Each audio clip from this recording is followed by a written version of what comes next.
문재인 대통령이 내년도 예산안을 설명하고 남은 임기 국정 운영 방안을 설명하는 시정연설을 했습니다. 문 대통령은 시정연설에서 지난 4년 동안 정부의 성과를 강조하고 남은 임기는 일상과 경제를 회복하는 데 최선을 다하겠다면서 국회 협력을 당부했습니다. 취재기자 연결합니다. 홍성기 기자.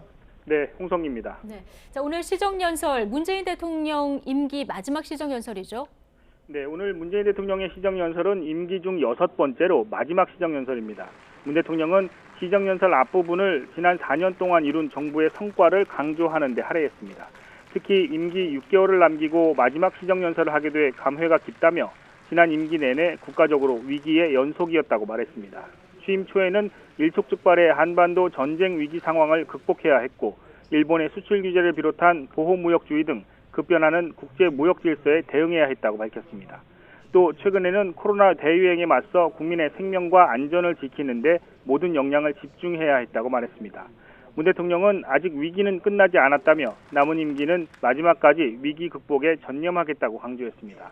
특히 코로나19로부터 완전한 일상 회복과 경제 회복을 이루는 데 최선을 다하겠다고 역설했습니다. 문 대통령은 또 내년 예산안도 위기 극복에 초점을 맞춰서 편성했다고 강조했죠. 네, 문 대통령은 내년도 예산안은 완전한 회복과 국가의 미래를 위해 확장적 기조를 유지했다고 설명했습니다.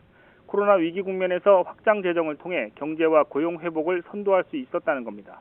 또 이는 세수 확대로 이어져 재정 건전성에도 도움이 되는 선순환 효과를 보여줬다고 밝혔습니다.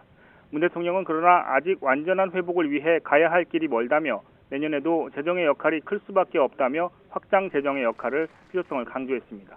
특히 코로나로부터 국민의 건강과 생명을 지키고 소상공인과 자영업자 등 피해 계층을 두텁게 보호하는 데 최우선을 두었다고 설명했습니다. 또 격차와 불평등을 줄이는 포용적 회복을 이루겠다며 청년 지원 강화와 지역 간 격차 해소를 강조했습니다. 그러면서 내년 예산은 이번 정부 마지막 예산이자 다음 정부가 사용할 첫 예산이라며 국회에 초당적인 협력을 요청했습니다. 지금까지 YTN 홍성기입니다.